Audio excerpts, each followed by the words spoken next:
Your hands in here, right touch. Yeah, okay. Here we go with another day in the dugout. On today's episode of the Dugout, we sit down with a man who has made a lifetime impact in the world of athletics, both as a competitor and as a leader. Fred Keeney is a name well known in Florida softball circles and a legend in the county Brevard. And his story, I just threw that in there for that. And his story is one of the quiet determination, service, deep-rooted passion for the game. Fred's leadership journey began at Melbourne High School, where he served as the athletic director and became a cornerstone of the school's sports program. He built a culture of accountability, integrity, and school pride, mentoring countless athletes and coaching while helping elevate Melbourne's reputation across the state. He wasn't just an administrator, he was a mentor, a motivator, and a steady hand behind the scenes. But his story doesn't stop there. Fred's own playing career is a testament to hard work and belief. He began in the lower tiers of softball and rose through the ranks to earn a spot with one of the top super major teams in the country, Zibening House Electric. I don't think I spelled that thing right, but Zibening House Electric, the name of it. That's a leap. Going from unknown to elite is rare. It speaks volumes about his competitive drive, his discipline, and the respect he earned from the teammates at the highest level of the sport. Today, Fred continues to give back in a big way as the president of the Tuesday Night Senior League, where he has brought energy, organization, and a fresh spirit to the cherished local tradition. Under his leadership, the league has grown stronger, more connected, and more fun for everyone involved. Proving once again that Fred is the kind of guy who leads wherever he goes. From high school halls to senior league dugouts to senior major league stage, Fred Keeney has lived the game, and we're thrilled to have him here to share that journey with us. Welcome to the Dugout, Freddie. Thank you, Ed. Over to you, Dano. Hey, man, it's a pleasure to have you here, bro. Thank you. I'm looking forward to this one. Tell us a little bit, to kick it off, where you grew up, where you're from, and a little bit about your family. What was your childhood like? I was born in West Virginia. Spent a year there. Been in West Melbourne the rest of the time since 1960. West Virginia, West Melbourne. Is that some civic? You got to go somewhere. That's some West End. I've been in West Melbourne ever since. Yeah. Started young. Was in the very first Little League, very first football team West Melbourne ever had, and still play ball with those guys that I grew up with. Who was your coach in the West Melbourne football over there? That was Shanahan. Shanahan. Mm-hmm. I coached him. I probably coached against you when you were in West Melbourne. I'm sure you did. I'm sure you did. I didn't realize it. You know, Fred seems to be older than some of the other guys because he played. I don't know. I just always thought you were a little older. You're actually how old? I'm 66. 66. And 14 years. And I started playing against you when I was 17. Yeah. In softball? Mm-hmm. That's cool. We'll definitely get into some of the softball stuff. Yeah. We're not too early for that. Who were some of the biggest influences in your life growing up? Like family, teachers, coaches? Biggest influence probably was Mr. Shanahan. Mm-hmm. My dad passed right about when I started playing with him. For him, and he How old were you? I was 12. Oh man, 11, 12. He pretty much guided me through, and then George Browning. My mom had to go to work for him. He Funeral home? No, yeah. George Browning was the medical arts pharmacy. Oh, okay. Yeah, Browning Pharmacy. Yeah, Yeah, and he with the church and stuff, and he taught me how to play golf and everything. And they kept me on the straight and narrow. My mom, had a hard time controlling me, I think. Shanahan was certainly a good guy. Him and I coached together for a while too. So he's still around. Is he really? Yeah, I run into him every once in a while out there. I ain't seen him in a coon's age. Yeah, he's still around. you can edit that. This is not a woke channel, man. No offense intended. That's an old statement. Moving right along. Were sports always a part of your early years? Yes, I've Yeah. been playing since I was like 6, 7 years old. They didn't have t-ball back then, and just mom kept me involved in baseball, basketball, and football. Now, those are the three sports that you really That was the only loved? sports they had back then. Yeah, And so yeah, kept me going in that. yeah. Did one of those sports have a special spot in your heart? They were all good. Yeah. Really had a good time. It was met a lot of people. Like I said, still hang out with a lot of them. Yeah. And That's the great thing about Yeah. these games, man, for sure. oh yeah, Yeah. oh, absolutely. What was your first connection with baseball, softball? Like, was there a moment where you said, I like this. This is something I really want to do.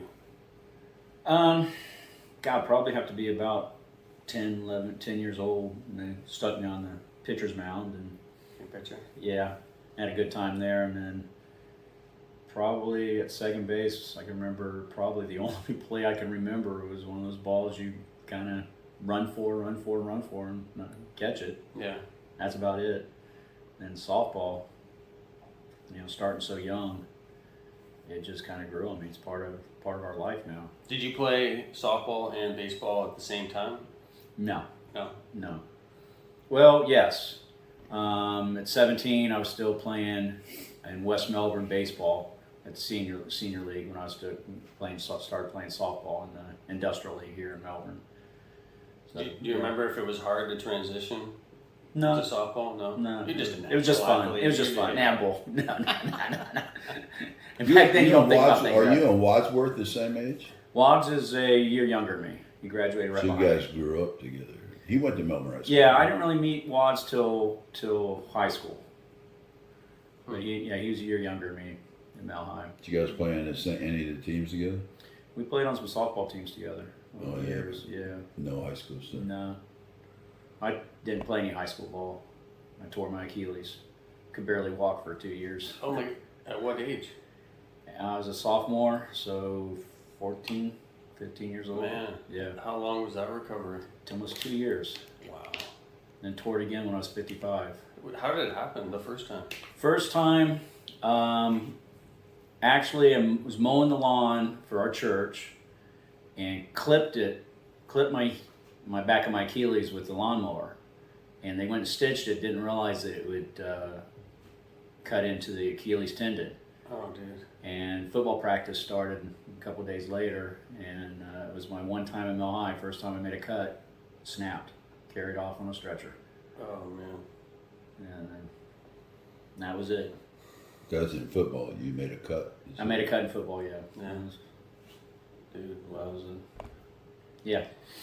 Well, we all know Fred as you're a natural leader, man. Like, it just seems like any door you walk into, without being grand or whatever, it just seems the leadership stuff always kind of falls on your shoulder. Was there a point? Was there a point where that kind of started? I don't know. Yeah. I quarterbacked, in little football, but don't know. Just always, I don't think of myself as that kind of a leader. I just try to be a good teammate. Yeah. You know how it is. Well, you are speaking for you are good. You were definitely good at it. You're a good people guy. Thank and, you. We'll definitely get into that. Dave wants to talk a little bit about your adult life, softball, and high school. Oh, you turned it over to me Yeah, already? just Huh? did that. Just on did time. that. Yeah. On time. Look at that. Yeah. Yeah. We try to keep things on time here. Well, I tried to, when I was getting ready for the interview here, I tried to remember our first interaction. Watts remembers me as an umpire and him playing in a game in church league. Do you remember where we go back to? I think it was the Harris Industrial League. You played at Harris? Yep, that's what got me started. My senior year in high school, my job entry, because nothing, I hadn't had enough credits and everything, so they job entered me, and I got a job at Harris. Where at in Harris? Composition out on John Rhodes. Composition. And they had, back then, Harris had their own industrial league. Yeah, I was at semiconductor. Yeah. And I did play in that league. Yeah, I think that's the first time we ran into each other. Yeah. And that's when I started, and that's when we got picked up for, a tournament, Class D tournament team. And you played on what was the city league team you played on? Twin City. Twin He City. used to City fly playing when with Twin City. what's his name? Bob Dixon. Bob Yeah. Dixon. Where's he at? He passed. He passed. He had a stroke and passed during COVID. Oh, really? So it was recently. Yeah.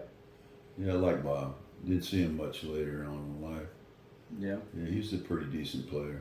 Yeah, he was a good pitcher. Who were some of the guys on that team? Oh shoot, Bobby Cole. Bobby Cole. Bobby Cole on there. John Teeter. John T. I seen him the other day. He's looking rough. Yeah. Bruce Fagans, still umpires. Bruce Yep. Fagan. Yeah. I said he's still umpires in our league. Bruce and I used to travel together. We went on some things to. Is that? Yeah, it was touching you again. Is it? You're Yeah. good now. You're good now. Yeah, I gotta watch that, I guess. Yeah, Bruce and I did a lot of things together. He's probably the worst umpire ever. I don't know. He's the best one we have on Thursday night. Is he the best one now? At least he sells his calls. He goes down the line, he sells his call, and just doesn't stand behind the plate. Yeah, so I had double duty with Bruce all the time because he used to referee my midget league football games. Oh, he's still doing flag football. Is he really? I was over at a tournament on the West Coast, and Jerry DeGay's son was playing in a flag football tournament over there. So we decided between games to go over there, and we're sitting in the stands. Sure enough, there was Bruce umpiring. No way. And yeah, so of course we heckled him. He had no idea who was back there heckling him. Oh, he did? Oh yeah, until timeout, he was able to look at us. Yeah, I had to deal with Bruce in the midget league football, and that was, and I still had never read any rules in the midget league football league, but I used to get a lot of penalties. Yeah. Oh yeah. Yeah, Bruce is a good guy. Now I'm lost in my own thought. Yeah, so Twin City Plumbing. Yep. And you stayed on that team for how long? Stayed on the team for 3 or 4 years, 5 years till met Zibening House. So you went from this is the growth you'd like to have, dude. Coming from Twin City that was just average at best. And he goes to the big leagues at Zibening House. How'd that happen? Just I was playing down in Sebastian on some team. I don't even know the team. It was just back then you played one game a night, so basically you played every night of the week to get in games. And I was going down Sebastian playing with some team and played against Bernie and met him, and he said he was forming this team. Would I be interested in playing? And I said sure. Little did I know what it was going to turn out to be. Huh.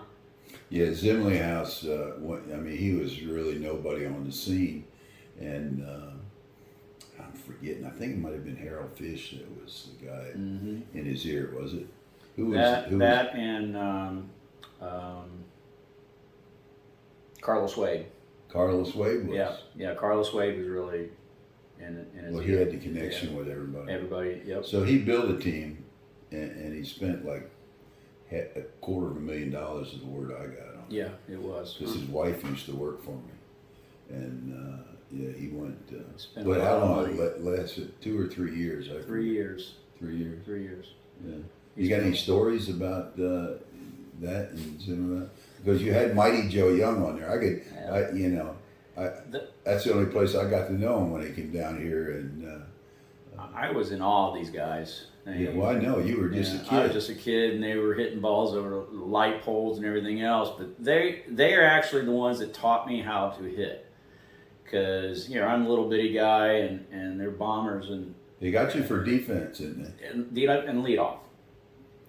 And basically, you get up there and you try to hit with them, and they just said, practically go, no. See the pitcher, see that opening, that's where we want you to go, and we'll hit you in from there. And they taught me just to hit the middle. And that's all I did. The rest is history. Yeah, just hit the middle, and they get you, and they'll bomb it over. Where were you defensively at Second that time? base. Second, yeah. Yeah. What, second base? Yeah, I was second. Really? I don't even remember that. At that time I was on Cine too.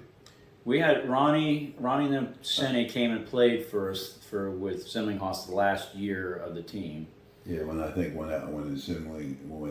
he was on Cine St. too. Lumber, yeah. Yeah, playing because he couldn't play with the big boys. Well, you had also what was it? What was that team? Treelander? Yeah, something like that. Oh, that's yeah. Fort Pierce. Yeah, you had some other team there, and you had also trying to remember. We played against you guys a lot. Samatalis. Oh, well, yeah, was that San Metellus? I had San Metellus in? Yeah, I was 35 years old at that point. Roger Bird. Burt. Yep. Yeah, Roger Burt. Yeah, but getting back to Zibening House, because there are a lot of stories there. Who was some of the? I remembered Mighty Joe Young. You know who Mighty Joe Young is? Mm-hmm. He's like one of the legends of the old days, and he was a real ringer. Mm-hmm. Mike. I talked to Mike about him a lot. Mike, Big Cat. Yeah, he's got all kinds of stories about Joe. I mean, Joe was a rounder. Do you have any of those stories? No, I'll be honest with you. It was pretty much a fog back then. It was just so fast. Everything was going. Yeah, well, you were just there enjoying the I was just enjoying being there. I mean, at my age and being around those guys, I was just trying to soak everything up. You were 17. How old were they? At that time, I was just out of college, so I was about 22, 23, you know. Yeah, so I was just out of college. That's when I was teaching over in Orlando. And they were 30s? Yeah, they had to be in their 30s. Yeah. What, did I miss what college you went to? UCF. Central Did you Florida. get that out of him? No, you missed that. You're on report.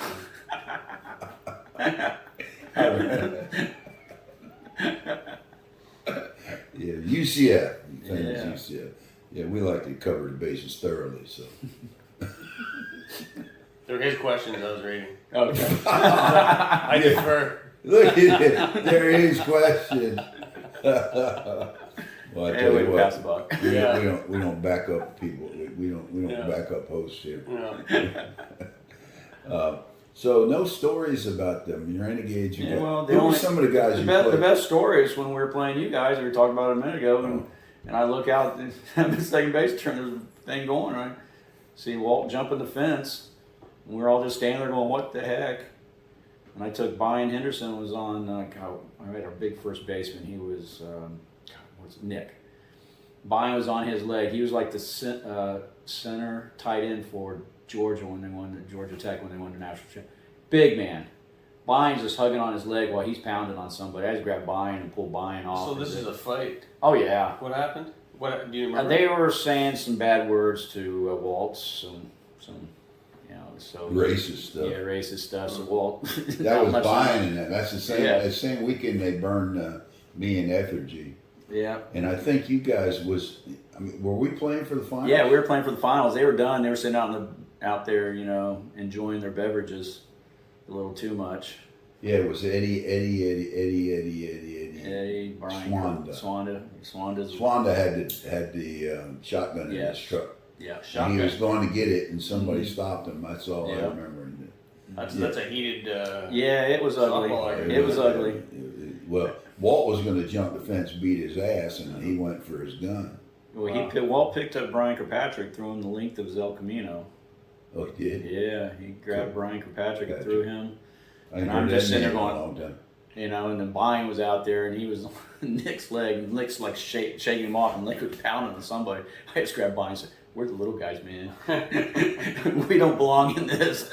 I forget how that ended, but it ended with Eddie going to get Swanda going to get that shotgun. That's how it ended. Yeah. Jeez. Was the game over? Or no, it was in the middle of the game. I was at second base. They were at bat. The team was up to bat, and I was at second base. And I look out there, and there goes over the left center field fence. I think I might have been running that tournament. I can't remember. Yeah, it was down there on Florida Avenue. Yeah, it's Field 1. Mm-hmm. Yeah, I still remember that because, we still talk about that when we get together with the Mellow Boys. Yeah. Well, I guess the you don't remember him burning me in effigy, do you? No. Yeah, they burned me in effigy. Big old fucking dummy out there, and they lit it on fire and had rose on it.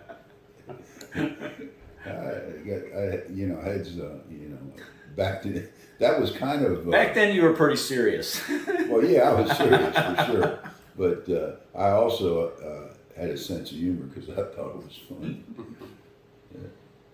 I don't remember that one. Yeah. It was the same tournament. Was it? Yeah, but probably a different game. I don't know. I was in shock after that, after all that happened. That was really a volatile situation Yes. because I think we had Carlton Chance on our team. Mm-hmm. Remember Carlton? Yeah. Yeah. He's about 6'4". He's a big old boy, and he was going to go out and help Walt. Well, Walt was a big boy too. Yeah, he ain't that big. He's big as Carlton. No, he's not as big as Carlton, but Walt was very, very wide. Yeah, yeah. Well, man, he could hit it too. Yeah, he could. He's still around here. Yeah, I ran into him. Ran into him How big last is he year. looking? He's not as big. He married somebody that used to work for me, and she was. I don't know if he's still married, is he? Yeah, yep. Still married, living down in Grant. Probably the same one. I'd like to run into him. That's for sure. Walt Bethany, he's something else. I'll tell you a story about Walt and Carlton. I don't know where we're going. They're riding with me, both in the back seat, and me and the other guy out front. Those guys talked for like an hour. I couldn't tell you one damn word because they're talking like Ebonics. I couldn't understand one word. It's like, yeah. So you got any stories like that? Because a lot of things come to mind to me. I remember look, you had so many different. You had Carlos on that team.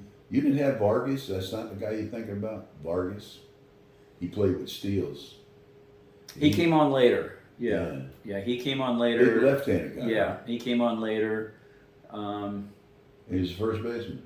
Yeah, I think that's Vargas. I think Vargas played. I'm not sure. I can't. We did bring. I'm trying to remember. Bring him. Nick lived out of Daytona Beach. Haven't seen him. Nick. God, I'm trying to think of his last name.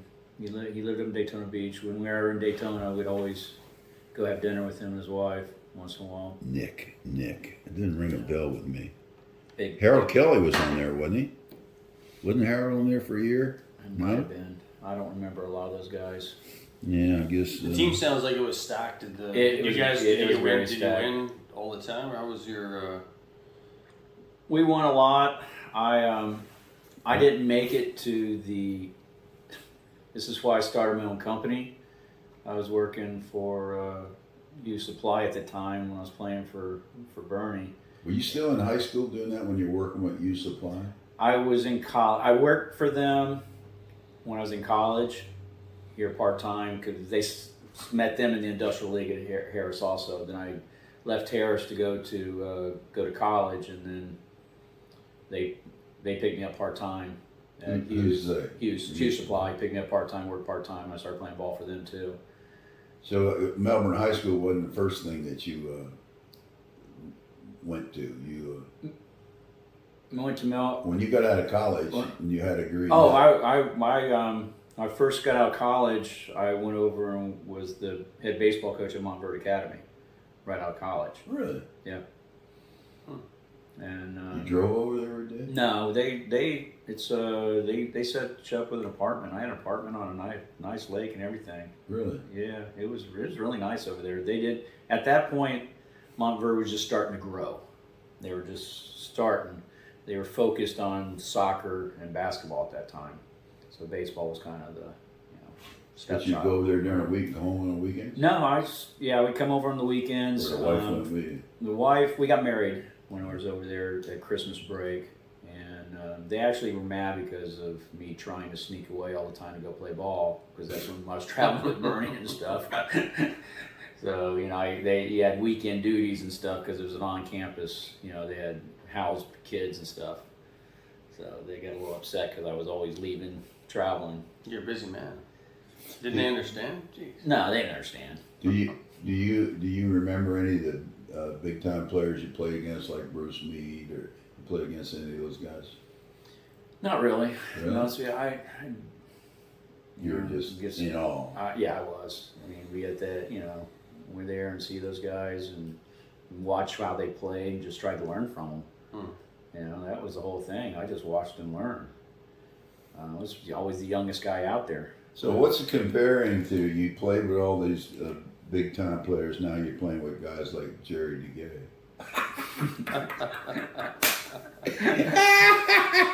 I hope he hears this. I'll make sure he does. Hey, give him a little press. No, Jerry's a good player. He's a good guy. Yeah. He designs shirts. He designs shirts pretty good. Yeah, he and some of them not so good. some I didn't want to wear. Yeah, a lot of people like it. There was one when the game was over, you know, I'd take off as soon as it's on.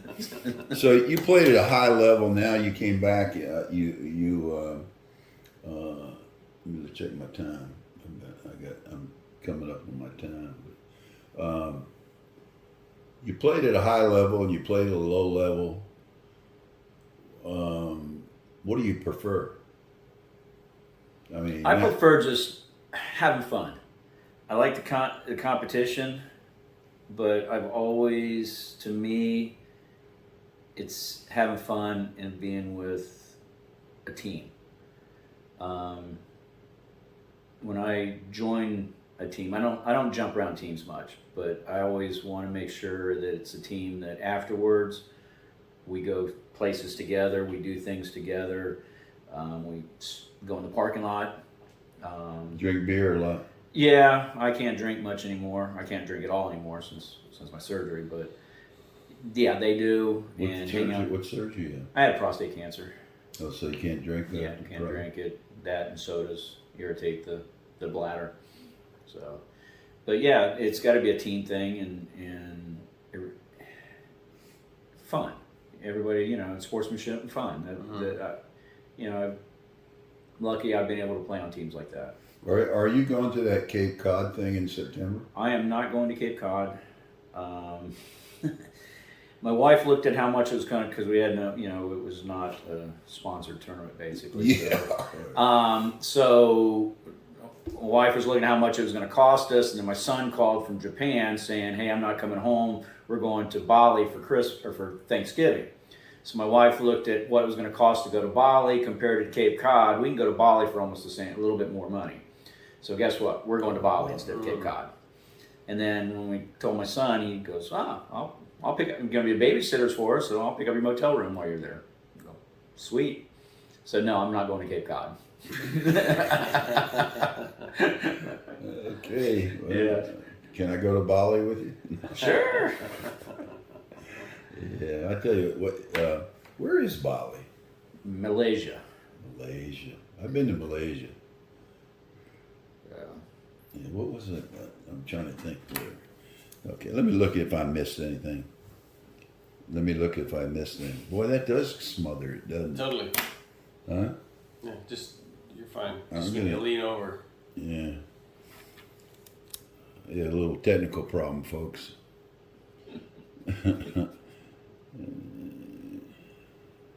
Well, we didn't talk a lot about how you became athletic director. How did that come about? Well, I guess the right place at the right time. They How old were you when you became athletic director? I was around 40. 17 years I was at Mel High. I'd sold my company and went to teach. What was it, irrigation company? No, it was full landscape at that point. And then Tom McIntyre got me into coaching up there at Mel High, the girls softball program. And they needed help, so he got me in. He got me subbing and just reeled me in. So I taught science for 2 years, and the AD position came open, and I was there for 17 years at that. In Canada, they don't really have designated athletic directors. What's the job description? I'm curious.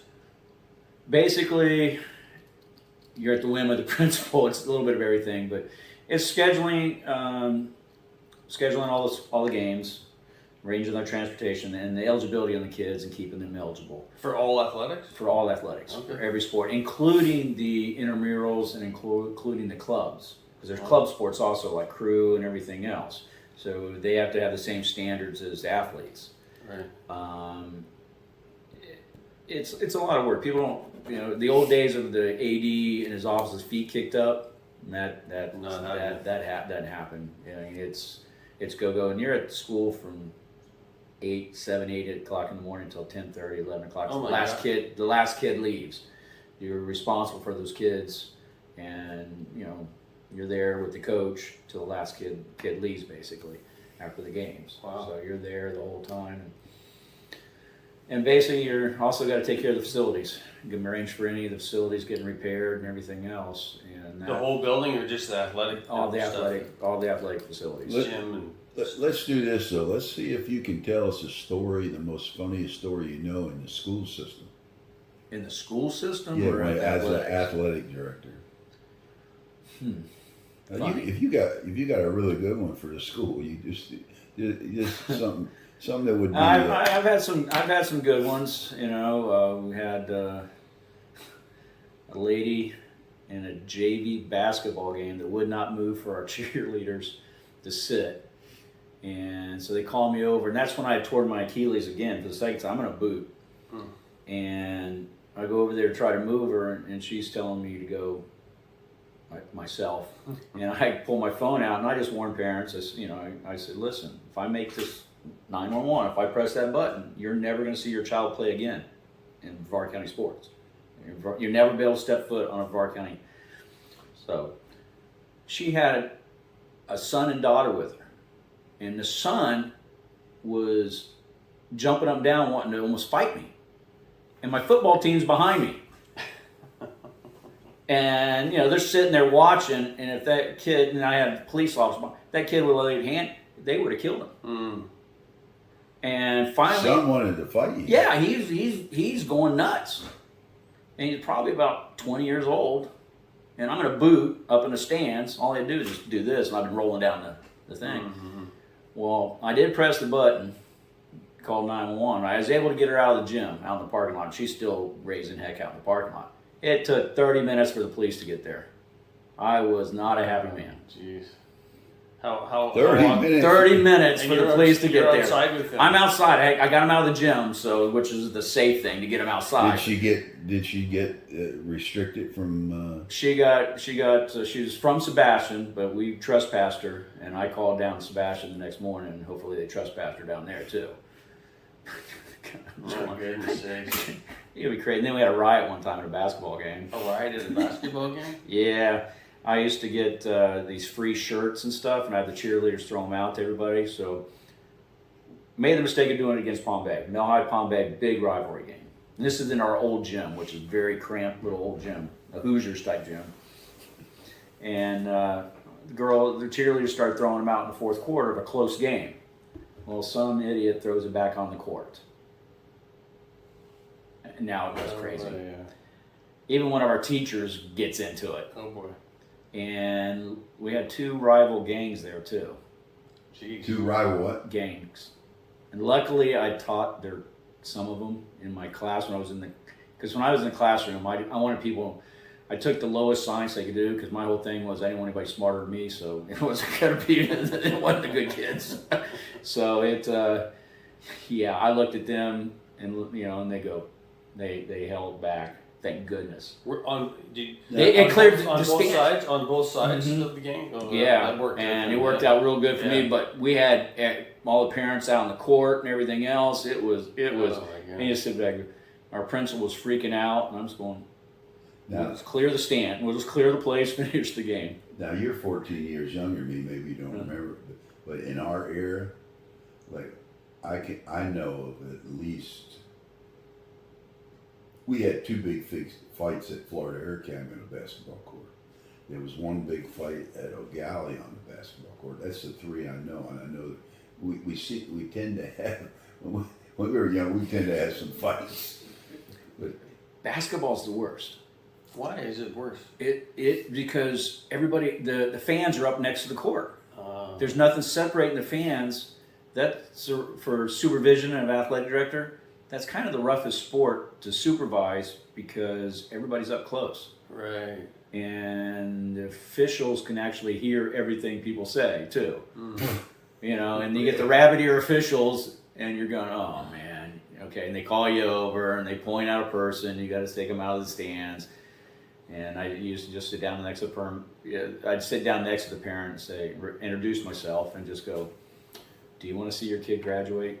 And You use that a lot then. Yeah, I did it a lot. You say, okay, we need to leave now. I know you're not going to finish the game, but you'll be here for the next game. Yeah.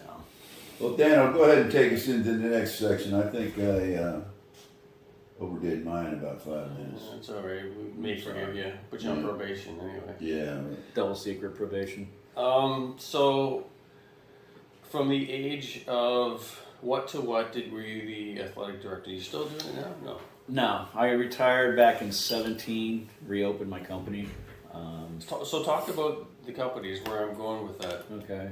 So how did that fit in while you're doing this busy job as the athletic director? I reopened. When I sold the company, I put a long non-compete, and when my non-compete was up, I got a phone call. Can you do this for me? And What are your previous customers? Yeah. Okay. And so I put a pump in for them. That's all it took. Phone started lighting up. Oh boy. And if not aware about teaching in the state of Florida, they froze teachers' pay back years and years ago. Frozen. Froze pay. Teachers don't make nothing. Huh. And I was actually the third tenured AD at that time in the county, and also the mentor for this area for the FHSAA. And I was also on one of the boards up at the FHSAA. And we had new people making more money than me, or as much money as me. So it was kind of like, okay, I looked at my wife and said, you know, I can do just a couple jobs and make more money than I make in 2 weeks teaching now at this point. So I just kind of started doing it. Took a leave of absence of playing ball and everything, and got the company built up within 6-8 months, and then retired from the school system and just rebuilt the company back up. Was it difficult with the challenges of your time as an AD and doing the irrigation? Yeah, luckily I had some good assistant principals, because I did all the assignment of supervision for the games, so I'd sign. Who were your principals over there? Principal was I know that guy well. you caught me there. Oh. Yeah. He's a good friend of yours. Yeah. We still talk all the time. Yeah, you just can't remember his name. Jim Wilcoxon's the one that hired me. Wilcox. And then Kirk. He actually lives in my neighborhood and don't even see him. He came in after Wilcox retired. And but yeah, I had good people, so I was able to cut out the nights, but I still had to go to the big games and stuff, so I just made my schedule. So I did it on the side. In the irrigation part of it, how many employees did you have the second time around? I started with none, didn't want any. And now I'm up to 4 trucks on the road and trying to get out of it, trying to retire and give it up to my daughter, but trying to find employees. Still a going concern. Yeah. Right on. Do you have to have irrigation certified employees? I'll certify them because I'm the licensed contractor, so I'll train them. I'd rather train somebody than have somebody come with bad habits.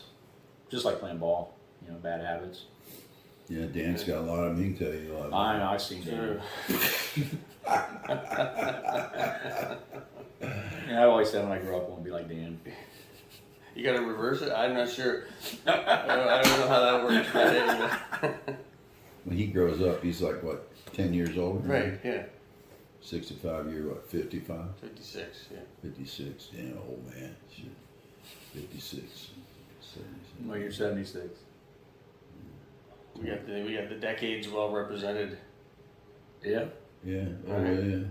You're 65, he's 50 something, I'm 70 something.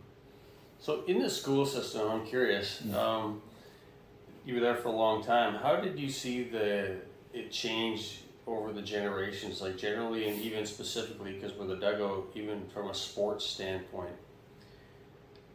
The worst thing is recruiting, and it's gotten worse. I'm glad I got out when I did, but it was recruiting and AAU, or travel ball. The travel ball coaches, you see them all the time.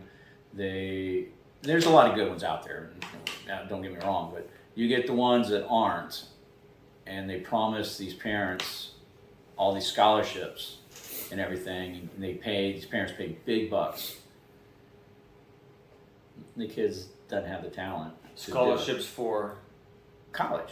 Okay. They dangle that out in front of them. While they're in high school. Yeah, while they're in high school or junior high. And so they try to get the kids not to play high school ball.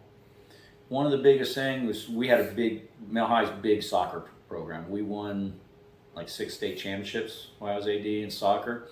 And what I saw a lot was these Olympic development. And these coaches will keep these kids from playing their high school teams.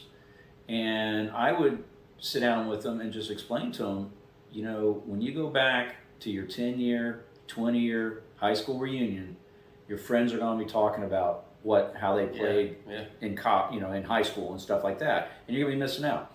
Believe it or not, I had some of them come back a few years out of high school and stuff when I'd see them and go, Coach, you're right. You were correct. I missed a lot not playing with my friends in high school. It's pretty lucrative business, this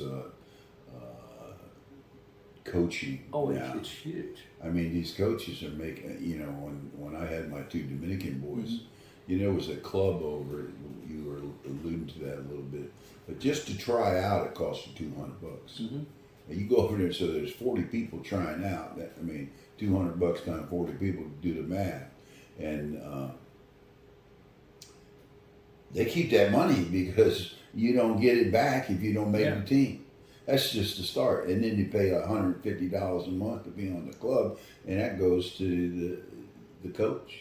I coached for 25 years for free, dude. Well, yeah. Now you don't need to coach for free. No, they make a full-time job out of it. I know when Jose Soto and I put an AAU team together, we had the best kids in Brevard County playing for us. And my daughter did the competition cheer. Basically, I had to show them a P&L and everything else, and I had to pay so much money for cheer. Jose and I, basically, we couldn't even get uniform money out of the parents. And now they're throwing money at these coaches and everything else, and it's crazy. I told Jose, I said, we couldn't even get parents to chip in to buy uniforms for the kids. I would take it out of the company and buy uniforms for the kids and everything, but nowadays it's completely different.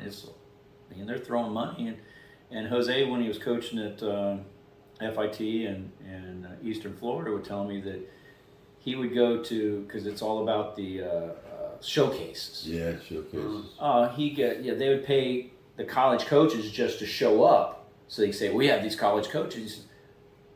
He might went for years, maybe got one kid out of these showcases because it's a moneymaker for them.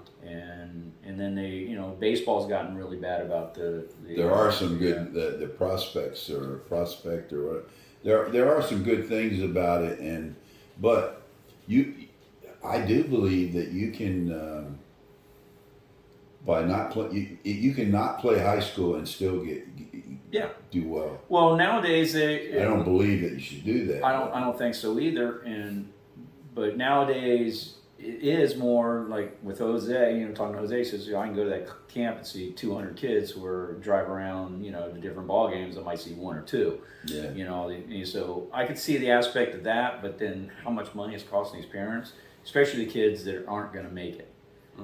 They're reeling them in, and the coaches, they're working. They know these kids are going to make it. They got programs you can get. You can get in there and pay $2,000 just to have somebody lead you through what you can do yourself. Yeah. And so it's ways to make money. I used to run a thing for the parents at Mel High.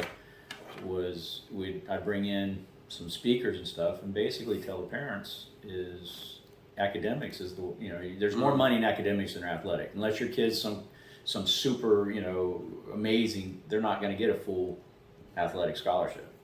It's going to be academics, and maybe 1 out of 1,000 kids get it. Yeah. So Is that a hard sell to the parents? most parents, yeah, They're 'cause emotionally- they're emotionally, their kids are, oh my God, and and you see it, your coaches know it. Living vicariously their own dreams to their. Yes. Vicariously. Yeah. Oh yeah. Big word, man. Can you help me with that after the show? Starts with a V, pretty sure. Okay. V-I-C. Come on, man. Come on now. I'm vicarious. Oh, that's not what you said. Well, we ready to go to the next Yeah, step? man. Yeah, you're Right. right on time as usual, buddy. And let me see if I can screw this microphone up. Well, you're still playing today, buddy, on a pretty good team out of Brevard County. Who is that? I play 60s with the A's, and then 65 with the Vector Scorpions. A's. Who's the A's? That would be Dan. Ruben Ruben. Savalas. Who's the coach of that team? Ruben. Ruben. Yeah, he put the team together. Who sponsors it? We're self-sponsored, so it's a self-sponsored team. It's a bunch of guys, local guys, a bunch of really nice guys. So, and that's in the 60s. Yeah, In the 65s? it's the Vector Scorpions, 65. That's who we, go to. That's where the team we go with the major tournaments with. Or not. You guys doing it? You guys doing it good this year? Not really. We're having trouble getting outfielders. At this age, outfield is the guy that can still run at 60, 65 years old to be able to run in the outfield. That's huge. So we won the down in Vero, the ISSA. We've placed second. Name some guys on your team. You got Jerry Gay.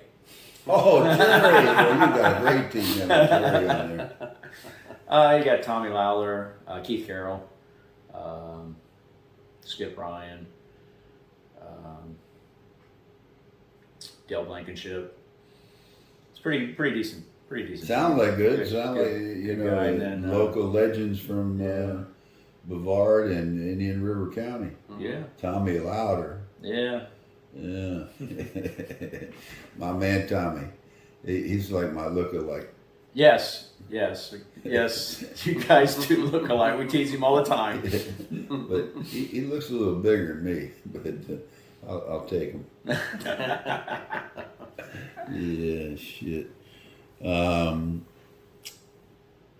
How has senior ball changed over the time that you've been in it? There it Well, goes, first of all, man, if I can- the net. Hmm. The net, and plus they mess with the balls have changed. The bats, there's 1,000 bats out there now, and the balls have changed. But the big thing is the nets. I remember first time walking up to a 50s tournament, 50, and I've never seen it before. I'm looking, and the pitcher's got full catcher's gear on. There's before the nets, and I'm going, and I never really seen that before. I'm going, that is smart, because I hit the middle, and I hate hitting a pitcher, and I go, God, that's smart. Full catcher's gear on. I'm going. And then they did the net, and I said, yeah, it's even better. Yeah. And the balls, they mess with the balls too much.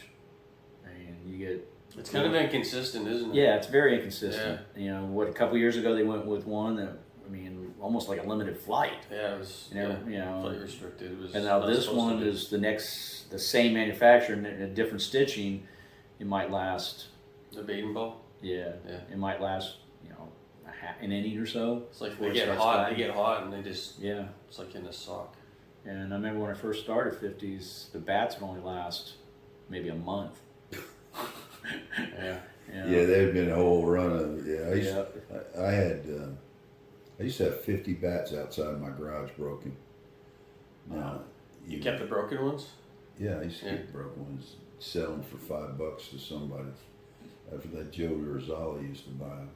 But I don't have hardly any broken bats now. I don't hit it hard enough, I guess. I broke. I used to have them shipped to the school because my wife was getting mad. I was getting bats all the time, and so the secretary of school would call me up and said, "You got another bat here," because they were breaking. One a month, and now I don't nearly as hard, but I broke one in the last 2 years. But yeah, they last a lot longer. But yeah, those old Mike and twos were just breaking right and left. Would you say the quality of the league that you run has it been Is it go up and down as far as talent, or is it fairly steady, or is it getting better or It's worse? getting better. When we dropped it from 50 down to 45, Yeah. oh my God, that opened up a lot of talent. Some good players. Yeah, those guys. Yeah. Those guys. You young guys that come in. Well, and there's just- 45-year-old guys that I met for the first time this Yeah. last league, and just tremendous. Yeah, players. some of them, used to play some, pro ball, Yeah. base. They're, and hopefully they have fun. Yeah. That's the whole key at the league. But we got those when they first come in the league, the 45-year-olds. They've got to realize it's a recreational league. It is competitive, but some of them get that start running, and we got to tone it down. A Don't little think it's bit. unsafe to have some guys like a 78-year-old guy playing, I'm I'm borderline. not going to bring up any names, but there's one guy that he could hardly play with guys my age. We told him he won't see the field. If he does, it'll be catcher only. He doesn't like it. Doesn't believe. He doesn't like it. But we told him to catcher only. Like with me, I borderline out there because I'm in the infield now, and I'm out there going, If I'm at first base and you're up, I'll never beat you to first base because I'm out in the grass. Yeah. Just trying to protect myself. Oh, at second base. And at second base, in that league, I'm rarely at second base anymore because you got younger guys there. Yeah, the reaction is different Oh, than yeah. the ball speed coming at you. Yep. I can tell you, I played and pitched. I'm not a pitcher, but I pitched enough to know. But I remember when I was in the 50s, actually I was playing in a 50 league, and I was about 60. I was probably 68 playing with Hollis still, and remember pitching with the screen, thank God. Balls would come over my head that I could not raise my glove fast enough to catch them if they were lower. Yeah. And they were so, you're getting 100-mile-an-hour balls coming by you. It's freaking dangerous, dude. Yeah. I took one, what team I was playing? It's 55, 56. I was playing it with a team out of Tampa. It was a major tournament. And I was at second. I took one in the chest. It knocked the wind out of me. And at our age, you get a little worried about that. I look around. I was the oldest guy out there. And I'm going, and it took, I'm sitting there going, because it hit you right in the chest. It can knock, stop your heart. That ball was hit so hard. Yeah. I'm going, okay. Nah, bought a little chest thing to go under my shirt, nobody can see. Smart. Then I took one at short, and the following year, I had a bruise for over a year on my shin. Yeah, those balls come fast and hard. Yeah, you got to be lucky to get through the game without any major injuries. It's not easy. Well, we joke now, is I'm on the grounds because I fell. Let's finish this up by getting my microphone. I got to find another place to put this damn We'll microphone. try the wire next time. We'll try Huh? putting it on the wire next time. Give me another wire. What if I do that? Clip it. Yeah, that's fine there. Huh? Yeah. Got it down there. Clip it to Is your that hat. better? Oh, I can do that. Yeah, there you go. Do what? Clip it to your hat. Yeah. Look at this, man. Guy's Fred's the idea guy, He's the idea. right? Tell us about your league and how it's gone, and what are you planning for? What are the plans in the league? You're going to go to 40 eventually? No. As long as we keep getting a good influx of 45-year-olds, I don't think we'll go down to 40. Right now, we're always at 5 or 6 teams. We did jump up to 7 teams for a little bit, but we have problems with people showing up. Is that the biggest challenge running the league? That was is my the question. worst challenge, the hardest. Is and I can't understand, you got 45, 50-year-old men that commit to a league and they don't show up. Yeah. They'll I've got something to do tonight. Yeah. Most, I can understand if you got kids still playing Little League and whatever, but a lot of these guys, they just will sign up, show up for a game or two, not show up for another couple weeks, and coaches don't know. And that is the hardest thing when you put, the coaches don't want to go over 13 guys on the team because everybody get to play, but Yeah. you get 3 guys, 4 guys not show up. Eddie Hicks made a career out of that logic, though, because when the guys didn't show up, he called one of the other guys on the team. Yeah, they'd always get called with the bye team, the best guy on the bye team. So you're playing an all-star team all the time, and we quit doing that. Yeah. Is there another way around that? We tried the guys like me and a couple of guys that could play multiple positions that won't really hurt a team. We tried them being floaters. Yeah. To where if somebody's missing, we come in and fill in. But the problem we were finding was guys were going, well, I got somebody to play for me. I'm not going to show up this week.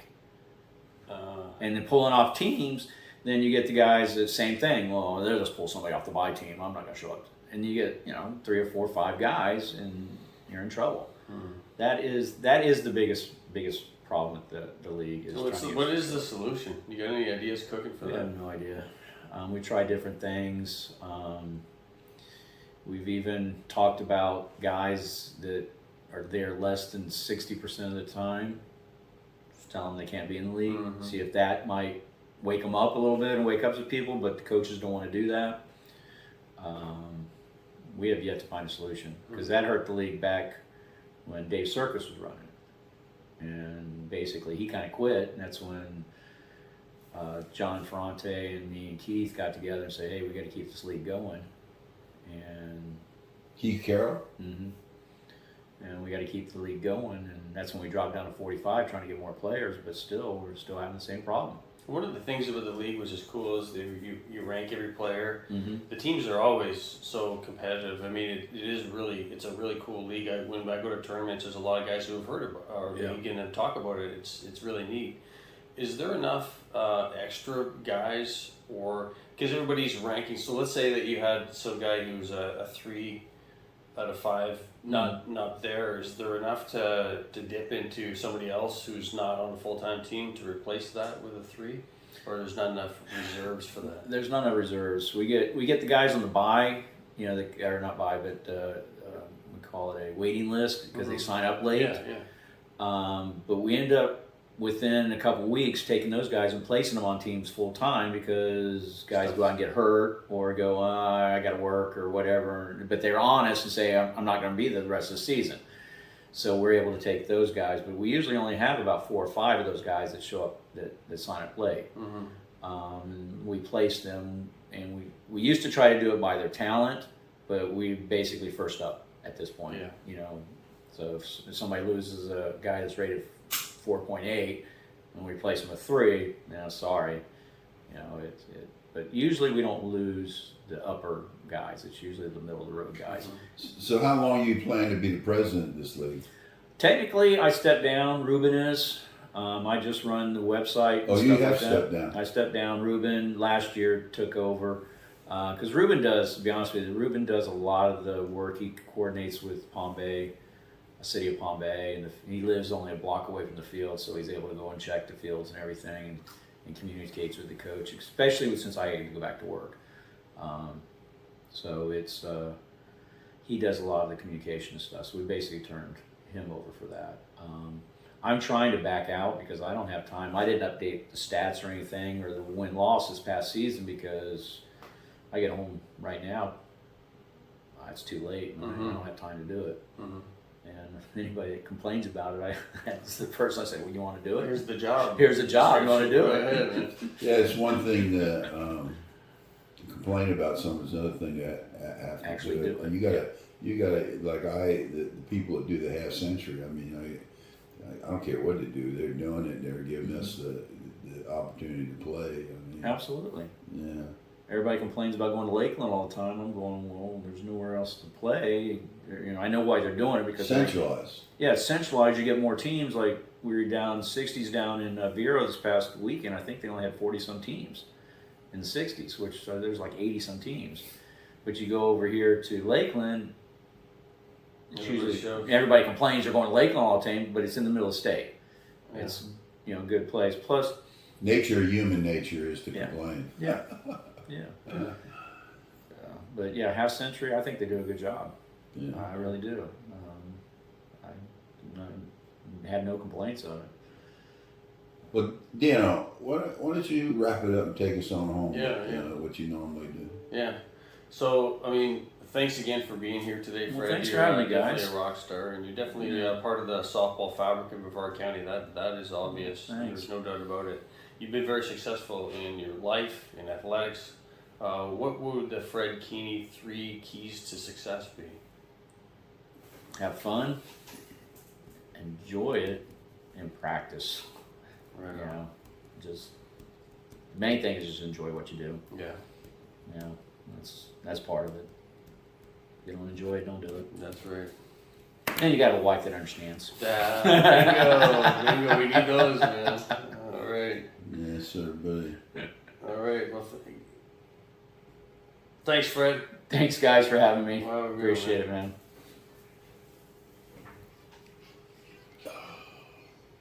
That went quick.